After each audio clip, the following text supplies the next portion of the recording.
J'ai 2 petits déjeuners, 2 omelettes. Oui, là c'est 3 omelettes avec tout, hein. Tout dedans, une sans tomate et une sans oignon. L'Aretha sud-africaine et son mari français Johan n'ont pas le temps de souffler. Leur restaurant est ouvert depuis 3 semaines et en cuisine, il ne faut pas se louper. Faut être assez rapide, surtout quand on met plein de choses dedans. C'est surtout ça.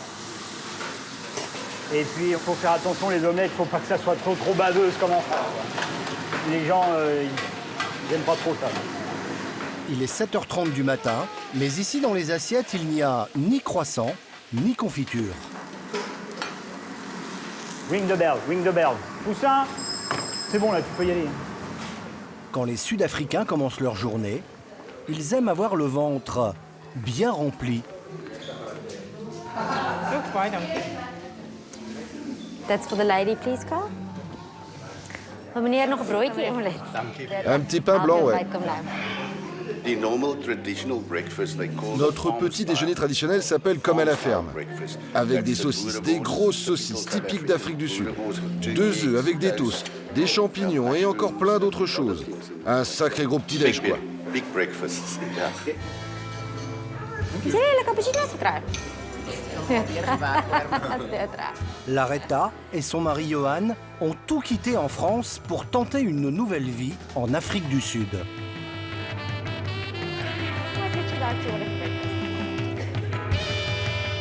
Comme eux, il serait 10 000 de nos compatriotes à s'être installés à la pointe sud de l'Afrique.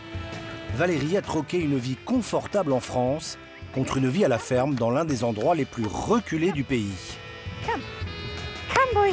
On n'a pas ça en France, hein. L'espace. Voilà, la dernière fois que j'étais en France, je trouvais que même la forêt de Fontainebleau, je trouvais ça très petit. Et ça fait 22 000 hectares, mais je trouvais ça très petit. Quentin, lui, est à Johannesburg, à la recherche de nouveaux talents pour monter un spectacle d'humoriste. Tout en passant du bon temps dans sa grande maison en colocation. C'est plein été, on peut faire ce qu'on veut.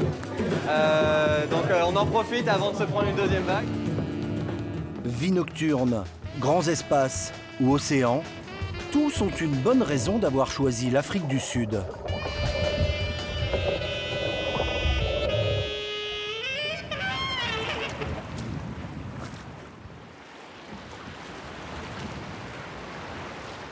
Face au lagon, Langebaan, à 120 km au nord du Cap. And then Daisy, please, can you just check all the candles for me as well? All the candles must be replaced, all the candles that's been finished. Johan et l'Aretha ont trouvé la bonne affaire. Ce restaurant qui était en faillite. Il n'y a pas de loyer fixe. Le couple verse 10% du chiffre d'affaires au propriétaire. Un resto au nom bien français, La Petite Maison. On a tout repeint, on voulait quelque chose de très sobre, très simple pour qu'on puisse enfin voir le lagon. Parce qu'avec tout ce qu'il y avait, on ne voyait plus le lagon. Donc c'était les anciennes tables, les anciennes choses. Les murs étaient verts et puis là on avait les chaises qui pendaient du plafond. C'est vrai que c'était très étouffant. Ils ont investi 50 000 € pour refaire entièrement ce lieu. Une bonne partie de l'argent a été dépensée dans la déco. Du mobilier qu'ils ont fait fabriquer sur mesure. Le plus gros investissement, c'est les chaises. On peut manger très bien, mais si on n'est pas bien assise, on ne pensera même plus. Donc on avait besoin d'une chaise qui presque faisait un câlin quand on s'assoit, donc pour nous c'était important. Un chic à la française dans la salle et à la carte, des plats de grands chefs pour le déjeuner et le dîner. Johan, 36 ans, fils de cuisinier étoilé, veut faire de cet endroit la table raffinée de la ville. En France, j'avais un jardin du curé. On appelait ça jardin du curé, en fin de compte. Parce que dans les églises, avant, ils avaient toujours leur petit jardin avec leurs plantes, leurs herbes, leurs fruits, leurs légumes et tout ça. Et ici, j'ai dit, bah tiens, on va essayer. Est-ce que le climat va être propice à ça? Et puis, bah, ça fonctionne pas trop mal. On a le basilic, hein, tout simplement. On a du persil frisé qui est là. Ça, c'est de la lavande. Là-bas, bah, on a de la coriandre. Ils adorent ça ici, donc on a de la coriandre ici. Du persil, de la coriandre et des plantes endémiques, comme ces petites feuilles vertes. Et ils appellent ça saute-bouche. Ici, ça pousse comme du chien-dent. Il y a plein de petits cristaux. Et quand vous mangez cette plante-là, Et ben on mange comme si on va manger quelque chose d'herbacé salé. Et franchement, ça explose en bouche et c'est vraiment marrant, hein, c'est sympa. Alors c'est bien, il faut le mettre un petit peu au frigo pour que ça soit bien frais et c'est vraiment sympa. Le Français et sa compagne n'ont pas choisi ce lieu par hasard. Langebaan, c'est un peu le Deauville de l'Afrique du Sud. Une station balnéaire où les habitants du Cap ou de Johannesburg viennent passer leurs vacances. Le paradis des kitesurfers. Une ville avec un fort potentiel touristique, mais où imposer la gastronomie française n'est pas une mince affaire. You put it like that. And then, give me the chocolate crumble. Il faut d'abord former le personnel peu habitué à cette cuisine haute couture. Just a bit. Right. Des commis locaux à qui le chef français doit apprendre à réaliser des desserts signatures, comme cette tartelette aux fraises, crémeux citron opaline et sorbet fraise maison. Easy. Now is your turn, you're gonna make one. Oui, chef. Look. Mine, I've got quite a lot. Now, Jamie, look. Jamie, 23 ans, a été embauché il y a 3 semaines, avec pour seule expérience un job dans un fast-food de quartier. Là, the other one on the other side. C'était pas un endroit classe comme ici. C'était juste de la cuisine régionale, du pain avec de la viande à l'intérieur. Mais j'apprends vraiment la vraie cuisine ici. Et vous êtes contente? Ah oui, je suis très heureuse. Et vous, chef, vous êtes content? Yeah, I'm happy with her. Elle est capable largement de s'occuper de son poste toute seule, sans problème. Le mien est plus joli. Non, je rigole. Faut que je prenne aussi en photo celui du chef. Hein. Former le personnel, mais aussi éduquer le palais des clients. De nouvelles saveurs, des petites portions, ce n'est pas encore gagné. À l'heure du déjeuner, seulement 2 clients dans la salle. At the bottom, you've got a parfait glacé with some curry. You've got just a curry foam and some squid ink nets on top of it and some fresh flowers as well. So it's Johan's father's oyster, so it's a hot oyster. So it's just served with a white butter sauce with some white wine and fresh vegetables. Enjoy. Thank you very much. Merci beaucoup. Ça va être une surprise, c'est sûr. Tu veux goûter? Non, merci. That's very exciting. Yeah, C'est étonnant, c'est nouveau pour nous. wow. On peut dire que ça a du goût. Quant aux moules fumées aux fleurs fraîches, C'est une explosion de goût dans la bouche. Je n'ai jamais goûté ça avant. C'est incroyable. 2 clients, alors qu'il en faudrait 15 pour commencer à gagner de l'argent. Mais pour l'instant, Johan et Laretta n'ont pas encore le couteau sous la gorge. Les 8 employés sont embauchés au SMIC local, 200 € par mois, et pour le patron, très peu de charges sociales. Seulement 1% sur les petits salaires. Une fiscalité qui a joué dans leur choix de venir s'installer en Afrique du Sud. Voilà, donc là on arrive. Le couple habite à 15 minutes du restaurant, dans une résidence privée avec gardien. 860. Bonjour. Un domaine de 450 hectares, avec golf 18 trous, et quelques visiteurs qui, chaque jour, viennent les saluer. Alors il y a un springbok Blanc. blanc, ça c'est un albinos, c'est rare. Bah, c'est la première fois que je le vois lui d'ailleurs. Je ne le voyais pas d'habitude. Moi qui adore la nature, je suis un passionné de nature, et ben on rentre, on a ça. C'est paisible. Et là, notre petit chez nous. Voilà, même si on n'y est pas beaucoup, mais c'est notre petit chez nous. Un petit chez eux de 300 mètres carrés qu'ils louent 800 € par mois. Coucou. Coucou chérie. Coucou ma Lady. Ça va mon cœur? Leur fille Stella, 3 ans et demi, est gardée pendant la journée par le père de Laretta, sud-africain pur jus. Le beau papa. Pendant des années, Ian, 70 ans, a dû faire des dizaines d'allers-retours en France pour voir sa fille. Je suis content qu'elle soit de retour. Je leur souhaite de réussir et je vais essayer de les aider le mieux possible. Surtout maintenant qu'ils viennent de démarrer leur business. C'est important pour eux que je m'occupe de la gamine. Et ma femme va bientôt arriver pour les aider aussi. Johan et Laretta se sont rencontrés en 2004, près de Rochefort, en Charente-Maritime. Oui. Là, c'est vraiment quand on était jeune. Hein. Ah oui, là, on était jeunes. Ouais. Oh là là là là. Laretta est arrivée, donc voilà, ça fait 16 ans que nous sommes ensemble. Et donc, elle est venue avec un échange d'étudiants. Voilà, elle est arrivée dans notre famille. On était sa première famille. Elle est arrivée un mardi, on s'est rencontrés le vendredi, et le samedi, on était ensemble.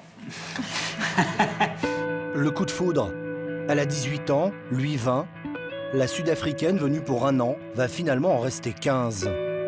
Immédiatement acceptée par Michel et Sabine, les parents de Johan, elle rejoint son amoureux dans l'entreprise familiale. Un hôtel-restaurant avec piscine et spa. En 2013, le couple reprend les rênes du domaine. Ils travaillent comme des acharnés. On vivait pour notre établissement. On faisait que ça toute l'année, tout le temps. Voilà. Et puis normalement, il y a ce petit être qui arrive dans ta vie et que tu te dis... tu vois la vie différemment, c'est sûr. C'est pas possible, quoi. On va pas faire ça jusqu'à nos 60... Enfin, comme mon père, 76 ans, quoi. On s'est dit, on va tout vendre. On va tout vendre. Et puis on va partir on va rentrer en Afrique du Sud. Il n'avait pas de cheveux, dis donc. Pendant 2 ans, ils peaufinent leur projet jusqu'au départ. Voilà, nous trois. Départ pour une nouvelle vie. Départ pour une nouvelle vie, ouais. Ça a été émouvant? Très. Ouais. C'était pas facile. Pensez à quoi dans l'avion, là? C'est la réalité, on part là, et puis... tu passes du super à qu'est-ce qu'on est en train de faire. Alors, en espace de parfois de quelques minutes, quelques heures, parce que tu fais que ça cogiter. Voilà, donc... Et puis après, tu y es, hein, donc faut y aller. Hein. Une grande maison, une nouvelle vie avec 2 jours de congé par semaine, mais un restaurant qui n'arrive pas à décoller. Johan va donc miser sur l'un des trésors de la région pour se rapprocher du goût des locaux. Vraiment le côté sympa, quoi. Ça fait un peu comme si on partait en safari. Alors on arrive. 2 heures de route pour atteindre un petit coin secret. Un spot qu'ont déniché 2 de ses copains. Titi's Beach. Ok, bon, allez, on va s'habiller en mode pingouin. Johan va plonger avec Louis, sud-africain, J'ai dû refiler et Didier, un Français installé ici depuis 20 ans. une chaussette quelque part. Pas très bronzé, hein, Johan, pour quelqu'un qui vit en Afrique du Sud. Ça va venir, mais il faut le temps, hein, parce que là, pour l'instant, on peut pas être au fourneau et à la plage. Hein, voilà. L'Afrique du Sud, ce n'est pas les Maldives. Ici, l'eau est entre 9 et 14 degrés toute l'année. Les combinaisons de 7 mm ne sont pas du luxe. Et puis s'il fait froid, on fait pipi, quoi. Voilà, c'est comme ça que ça va mieux. C'est parti pour 1 heure de plongée.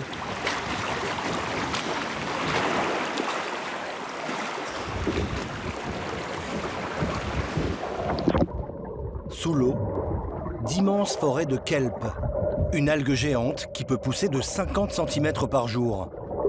Les crustacés y trouvent refuge, comme les langoustes. Et c'est précisément ce que Johan est venu chercher. Bon, c'est pas la plus grosse du monde, hein.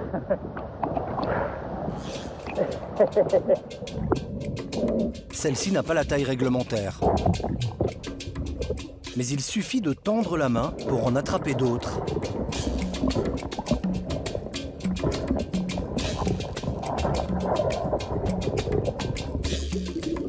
Plus loin, surprise, des milliers d'oursins. Ici, personne ne les pêche. Mais en France, Johan en cuisinait dans son restaurant. Et ils sont encore meilleurs, tout juste sortis de l'eau. Je prends au milieu et on tourne. Voilà, et donc là, ce qu'on mange c'est ça là. Cette partie orange en fin de compte. Voilà, ça. Ça est là directement. Une saveur ultra iodée unique que Johan veut faire découvrir à Louis, son ami sud-africain. You have to speak French. Well, you have to eat a sea urchin. Non. Yeah. You have to taste it. Nettoie-le bien alors. Clean it. You're the one. Oh. Yeah, take the last one. Le Français n'est pas prêt à mettre les oursins à la carte, mais il va tenter une nouvelle recette avec la langouste fraîchement pêchée. Là, en même temps, on va faire poêler notre langouste.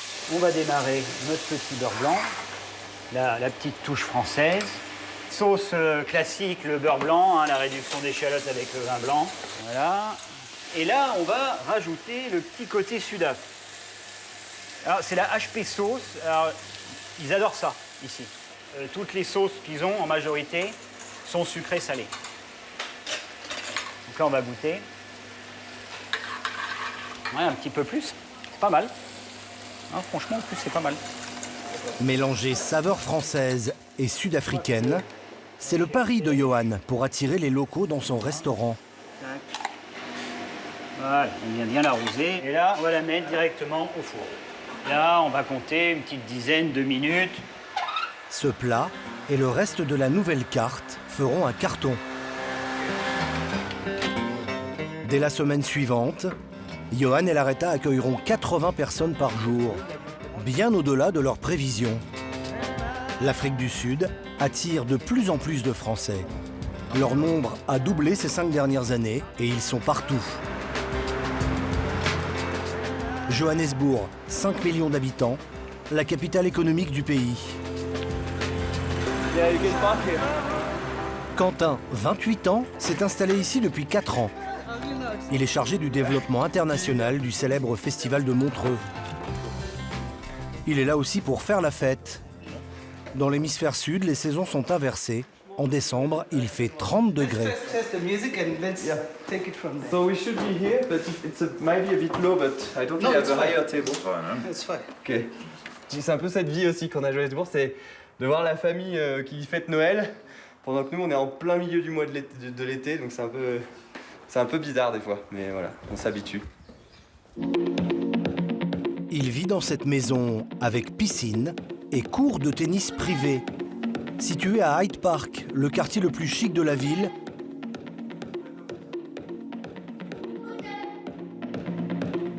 loyer 2 500 € par mois pour 700 mètres carrés que Quentin partage avec ses colocataires, tous trentenaires. Donc Nicolas, qui est l'autre le coloc libanais, qui est d'ailleurs le toujours un Libanais quelque part.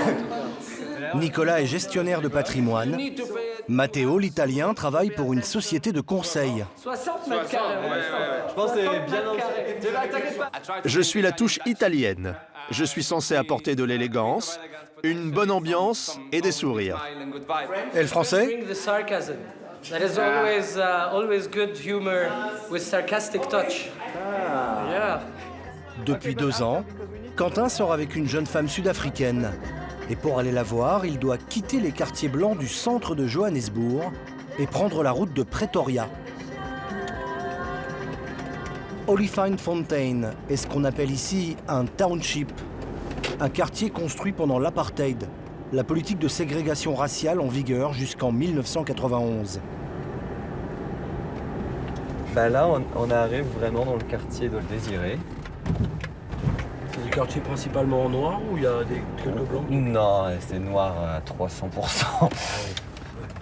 Il y a pas loin, elle me disait qu'il y a pas loin d'ici, vraiment, et quand je dis pas loin, c'est peut-être à 5 minutes, il y a un peu des maisons où il y a encore un peu des Afrikaans, etc. Mais c'est quand même relativement rare, c'est plutôt des quartiers noirs. Même si j'aime pas trop cette expression. Quentin ne connaît pas encore les parents de sa dulcinée. Conformément à leur tradition, ils ne veulent pas le rencontrer tant qu'il n'aura pas demandé la jeune fille en mariage.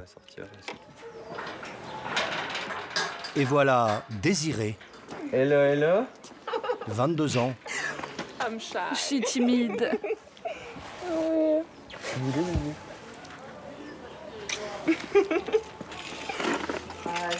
Coucou. Ils se sont rencontrés dans un bar. Désirée est titulaire d'un bachelor en économie et en politique. Mais elle est aussi DJ. Ce soir, elle doit jouer à la fête de Quentin. Il est son premier petit copain blanc et premier français. Bon, le prends pas mal, ok? Ok. Mais je croyais que les Français, surtout les hommes français, étaient super romantiques et tendres. Mais pour l'instant, j'ai rien vu de tout ça.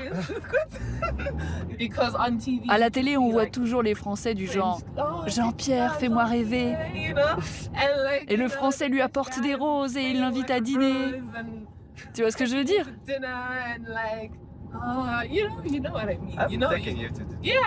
Oui, mais tu ne m'as jamais offert des roses. Au moment de notre tournage, juste avant Noël, on ne parle pas encore du variant sud-africain. Les restrictions sanitaires sont tombées et tout le monde veut faire la fête après l'un des confinements les plus stricts et les plus longs au monde, 6 mois. Un confinement qui a mis une partie de l'économie à terre. Mais le malheur des uns fait peut-être le bonheur des autres. Bon, alors faut que j'appelle le gars. Beaucoup de restaurants ont mis la clé sous la porte. Et cela arrange plutôt Quentin qui cherche un endroit à louer pour ouvrir un comédie club, un café-théâtre où se produiront des humoristes locaux. Aujourd'hui, il visite un ancien restaurant libanais. Hello. Abandonné pour cause de Covid. That's here. That's very nice here. À Johannesburg, depuis la crise, les loyers ont chuté de 20%. C'est qu'ils ont une super scène. La scène est parfaite. Et il y a un énorme poteau plein de vent. Donc ça c'est juste pas possible en fait. Donc, sorry, I'm just taking a video to show to my... Donc là, il y a le bar. Ça, c'est vraiment bien en fait, ce coin-là. Parce que comme nous, on essaie de faire des activations de sponsors, et ben on peut essayer de... C'est un coin vraiment plus VIP et ça permet d'essayer de trouver des sponsors plus facilement que si on n'a pas de coin VIP, tout simplement. 300 mètres carrés pour 1 600 € par mois. C'est une affaire, mais l'Afrique du Sud est encore fébrile et craint l'arrivée d'une deuxième vague. De nouveaux produits qu'ils lancent, etc. Pour l'instant, on fait du repérage. On va attendre un peu de voir comment les choses évoluent. Et puis si les choses évoluent dans le bon sens, bah, c'est là où on va essayer de on aura déjà visité les lieux qui nous intéressent, on va se positionner directement, ça serait un peu l'idée.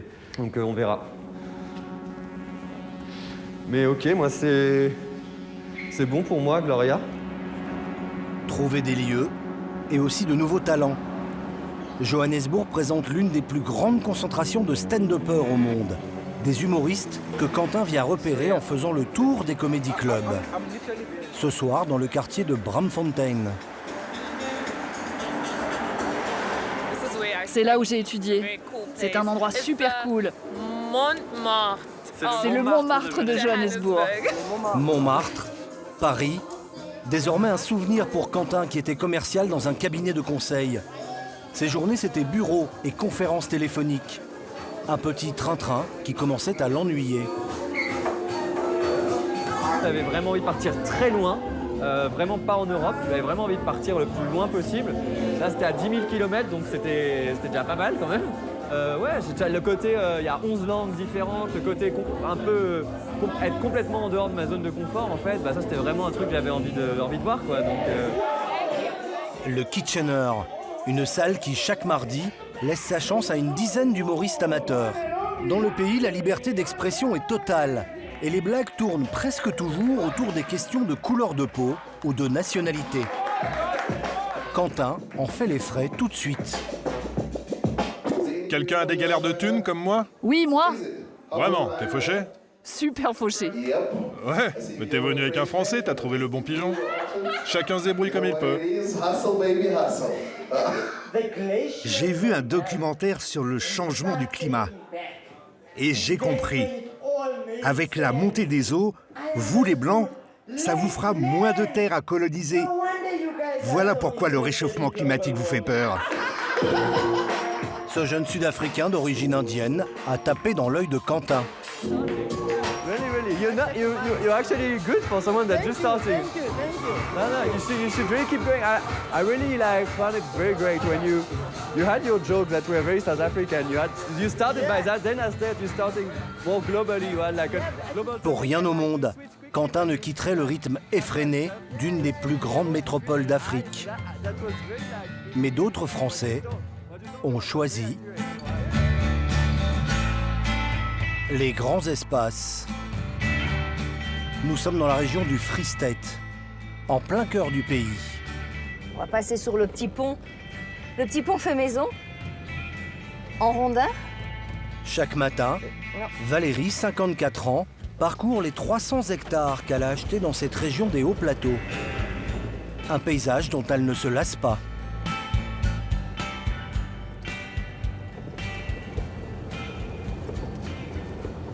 On n'a pas des vues comme ça partout, hein. C'est une très belle région d'Afrique du Sud qui est méconnue en fait. Come, Shiraz. Hey, hamba. Valérie est fermière. Ah, ils sont contents, mes chevaux. Come, boy. Dans son cheptel, des chevaux, 53 vaches à viande, 15 vaches à lait et un taureau. Come, boy. Come on. Yes, my boy. Son nom, c'est Red Bull, c'est un taureau de race Angus. Donc là, on a plein de veaux. Elle a des dents un peu aiguisées. Voilà, c'est mieux comme ça. Ça, je faisais ça avec les petits veaux chez mon arrière-grand-mère. La même chose, en fait. Valérie a toujours rêvé d'être fermière. Pourtant, rien ne l'a prédestinée à venir s'installer dans cette vieille maison en pierre, au milieu de nulle part, à 12 000 km de la France. C'est quand j'avais l'air d'un ange. C'est plus le cas. Ginger, les chiens sont un peu gâtés ici, comme vous pouvez voir. Aussi, ma grand-mère et moi, en tenue de chasse. Vous étiez chasseuse? Oui, beaucoup. Là, ce sont mes honneurs. Ça, c'était en forêt de Fontainebleau, ça, c'était en forêt d'Orléans. Quand on chasse à court et qu'on a bien chassé, eh bien, on nous donne le pied avant droit comme un honneur. Fille unique d'une famille bourgeoise, Valérie avait son destin tout tracé. Elle était censée reprendre l'affaire familiale d'emballage de luxe. Bon, ça, c'est moi à 16 ou 17 ans. C'est dansant le rock. Chez mon père, en fait. Dans le 15e à Paris. Mais en 1982, ses parents se séparent. Elle fait plusieurs voyages en Afrique du Sud pour rendre visite à sa mère et son beau-père, partis vivre là-bas. C'est là qu'elle tombe amoureuse du pays et décide de tout quitter pour s'y installer. En 1998, elle trouve cette propriété à vendre dans le Free State. 42 000 € pour 300 hectares. C'est dans cette région isolée, 22 habitants au kilomètre carré, 1000 fois moins qu'à Paris, qu'elle commence sa nouvelle vie d'exploitante agricole avec ses contraintes. Donc j'étais très isolée en fait. Et il n'y a pas beaucoup de célibataires par ici. Donc, there's not many single guys around here. C'est lors d'une soirée chez des amis communs qu'elle rencontre Greg, un électricien de 10 ans de moins qu'elle. Il se souvient très bien de leur premier rendez-vous. You can tell the story, Greg. You can tell. That story. C'est une drôle d'histoire. J'ai tout de suite vu qu'elle était fougueuse. Je suis allé déjeuner chez elle un dimanche. Il y avait des gens qui chassaient à proximité de la ferme. Et là, j'ai entendu un coup de feu et je me suis retourné. J'ai vu Valérie avec un fusil qui avait tiré 2 fois au-dessus de leur tête.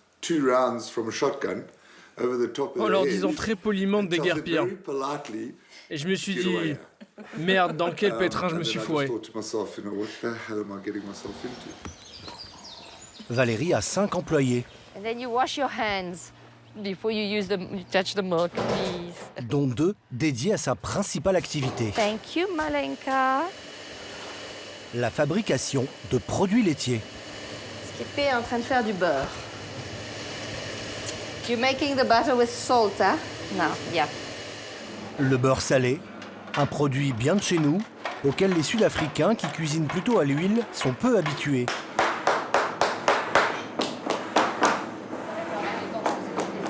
La française pousse le côté franchouillard encore plus loin en fabriquant des fromages au goût bien prononcé, comme cette version locale du camembert. Ce qui se vend beaucoup ici, c'est du cheddar, du gouda. Et moi, justement, je refuse d'en faire. Parce que je ne suis pas anglaise, je ne suis pas hollandaise, donc je fais des fromages plutôt français, en fait. Un camembert qui, pour l'instant, n'a pas trouvé son public. Valérie fabrique donc aussi des fromages plus populaires auprès des locaux, comme la feta ou la ricotta. On va mettre les petites étiquettes. Des produits pour lesquels elle a été distinguée au concours le plus important de la région. C'est toujours une bonne chose pour le marketing, de toute manière. Hein. Et puis, d'être reconnu par des juges qui jugent des petites sociétés comme moi, des artisans, mais aussi des grosses sociétés comme Clover, Danone ou des gens comme ça, et d'arriver à les battre, c'est quand même... oui, c'est une satisfaction. Chaque jeudi, c'est jour de livraison. Sur la route, longeant les montagnes du royaume du Lesotho. 50 km pour rallier Clarence, la ville la plus proche. Hi, Amy.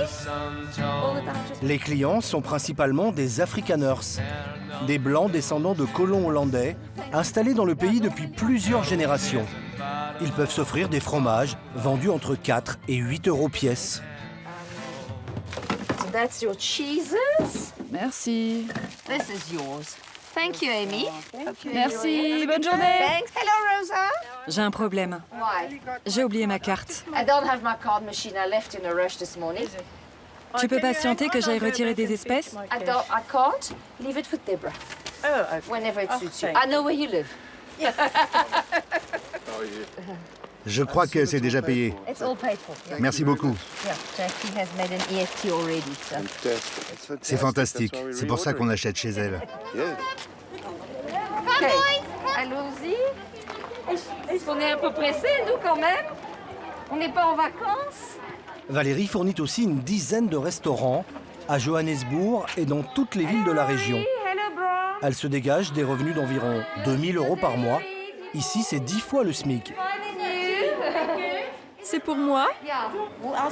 Qui d'autre que Valérie pour faire des fromages aussi frais? C'est notre Madame Fromage. Vous pourriez tenir une ferme seule comme elle? Moi? Hors de question. Pardonnez-moi l'expression, mais on peut dire qu'elle en a une sacrée paire. Have a lovely day and a weekend. Cette commerçante ne plaisante qu'à moitié. Les fermiers blancs sont devenus des cibles dans le pays. En 2020, 38 ont été assassinés par des individus qui voulaient s'en prendre à leur bétail ou dont le mobile était la haine raciale. Don't drop them, the dogs will eat them. Ça, c'est le risque, hein. Yeah. Avec ses voisins les plus proches, Valérie et Greg organisent chaque semaine le traditionnel braai, le barbecue local. A little bit of lamb, a little bit of small. We must cut those pieces of pork. They're quite big. Il y a quelques semaines, un fermier blanc a été tué à seulement 80 km de chez eux, mais pas question de céder à la panique. Si on avait dû avoir ce genre de problème, on les aurait déjà eus. Il faut quand même être conscient et savoir ce qui peut se passer. Bon, heureusement, on a plein de chiens, donc s'il y a quelqu'un qui approche, on le saura vite fait. C'est l'avantage. Valérie n'a pas l'intention de quitter tout ce qu'elle a construit.